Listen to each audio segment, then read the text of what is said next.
యేసయ్యా. అందరూ కూడా లేచి నిలబడదాం. ఎమ్మెల్యే గారిని గౌరవ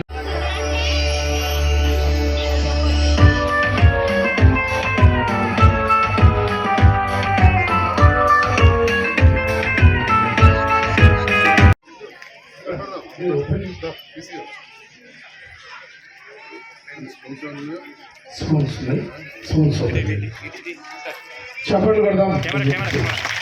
happy happy Christmas, merry merry Christmas, happy happy Christmas, merry merry Christmas.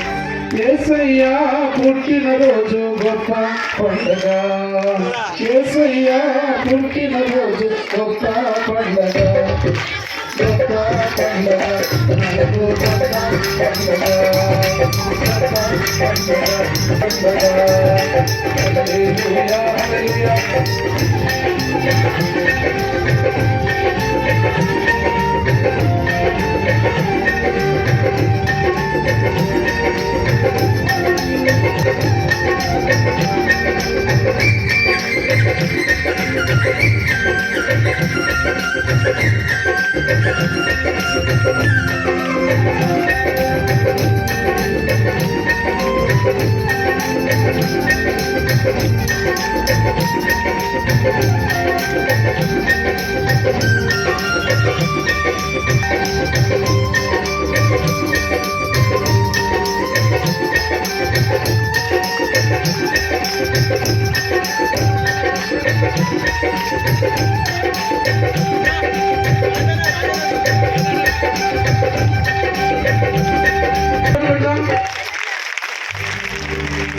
Councillor Premalatha గారు ఒక్క 5 నిమిషాల్లో చప్పటితో ఆహ్వానిద్దాం.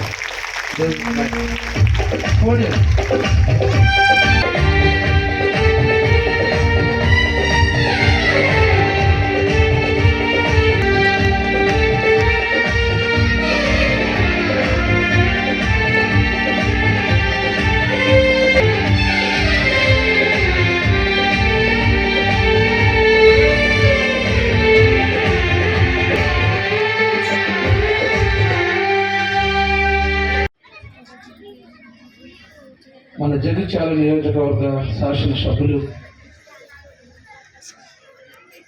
డాక్టర్ సంజయ్ కుమార్ గారిని గ్రాండ్గా చప్పట్లతో ఆహ్వానిస్తూ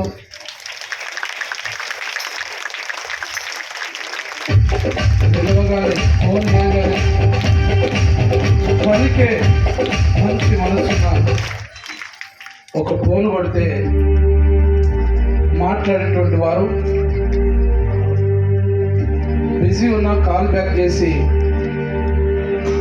ఎంతమంది ఫోన్లు చేసిన వారికి స్పందించి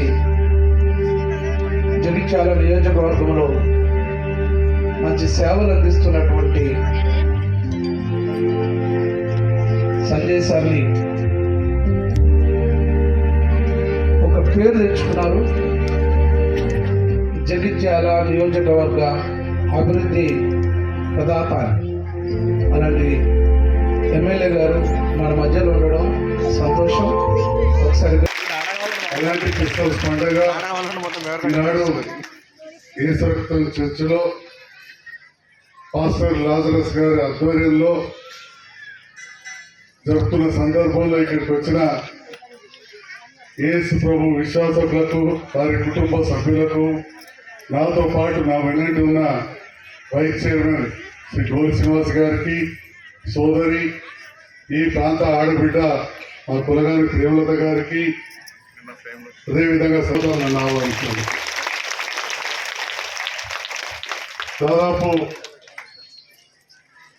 32 సంవత్సరాలుగా ఒక కంటి డాక్టర్గా నా ప్రయాణం మొదలైన సందర్భంలో విజయవాడ దగ్గర ఉయ్యూరులో CBM hospital, Christian Baptist mission hospital అని ఉంటుంది. అందులో ట్రైనింగ్గా జాయిన్ అయినా. ఆ తర్వాత మెట్పల్లికి వచ్చిన తర్వాత నేను ప్రాక్టీస్ జగిత్యాల పెడతా అనుకుంటుంటే మెట్పల్లిలో చాలా సీనియర్ డాక్టర్ అక్కడ మిషన్ దవాఖాన అంటారు. మీ అందరూ చాలా మంది తెలుసు. డాక్టర్ పీటర్ సార్, జయప్రభాత్ ఆంటీ, నేను చిన్నగా ఉన్నప్పుడు వాళ్ళు ఇక్కడ చిన్నగా మిషన్ దవాఖానలో వారు పెద్ద డాక్టర్లు, నేను చిన్న పిల్లవాడిని. సో నేను పెడుతున్న సందర్భంలో మా హాస్పిటల్ బాగున్నది, మా దగ్గర పెట్టేదంటే మా అమ్మ నాన్న కూడా బాగా పరిచయం, అక్కడ ప్రారంభించినాం. అందరి ఆశీర్వాదం, పెద్దల ఆశీర్వాదం, భగవంతుని ఆశీర్వాదం, అట్లనే ఆ మిషన్ హాస్పిటల్లో పనిచేసిన అప్పుడు ప్రార్థనలు జరుగుతూ ఉండే ఆ యేసు ప్రభు ఆశీర్వాదం కూడా అన్నీ కలిసి అంచెలొచ్చలై ఈరోజు విస్తృతంగా సేవ చేసే అవకాశాన్ని నాకు మీరు ఎమ్మెల్యే గెలిపించి ఇచ్చినందుకు ధన్యవాదాలు తెలియజేస్తాను. అదే 2 సార్లు గెలిచినాం, లేకపోతే వాళ్ళు 2 సార్లు ఓడగొట్టాను. ఓడగొట్టు ఉండదు, గెలిచి ఉండదు, గెలిపిస్తారు, ఓడగొడతారు. అది మీ చేతులలో ఉంటుంది. అది సేవ చేసినాక ఈ రకంగా నాకు అవకాశం ఇచ్చాను. ఇలా చాలామంది ప్రజలున్నారు. విద్య కావచ్చు, దవాఖాన కావచ్చు, పేదవాళ్ళకి ఇండ్ల విషయంలో కావచ్చు, ప్రత్యేకమైన శ్రద్ధ పెట్టి పనిచేస్తున్నాం. అది మీరు అందరూ కూడా గమనించారు. దాంతో